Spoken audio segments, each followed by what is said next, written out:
by police officers after they staged a protest in front of the office of the Prime Minister today. The female representatives wanted to draw attention to the Armstrong report, but officers, after asking them to leave several times, had to physically remove them from the compound. Melissa Dasrat was there and found this report.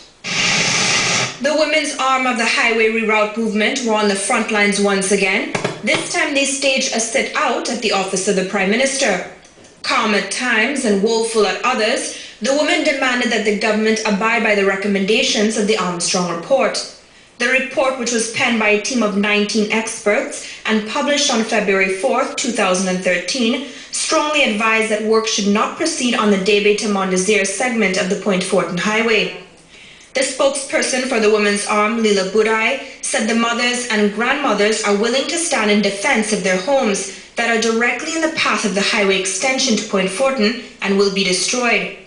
And despite the fact that the Prime Minister is currently in Panama attending the 7th Annual America's Competitiveness Forum and is not expected to return until tomorrow, Mrs. Budai said they hope to appeal to her softer side. Women are the homemakers. They are who we depend on. Our Prime Minister is a woman. We expect her from today's action.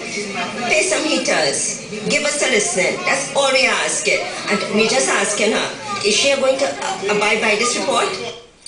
The women sat quietly for about 10 minutes until an OPM security officer asked them to leave the compound, to which the women protested. The action played out until midday when officers of the Port of Spain Operational Unit, led by Senior Superintendent Stephen Pustam, arrived on the scene with female officers.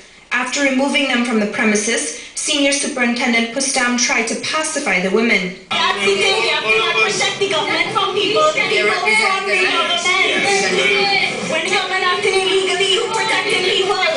This woman took a vow of silence to protest her dissatisfaction with the ongoing work on the highway and the government's treatment of affected residents. They continued the action, this time outside the gates of the OPM, but it was not long before they were removed from the pavement.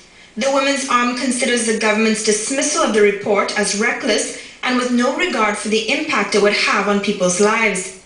Mrs. Budai said they will not be disheartened that their tactic has not yet yielded the desired result. She said they will not end their action until works come to a complete halt. Melissa Dasrath, C News. The Elections and Boundaries Commission gives the go-ahead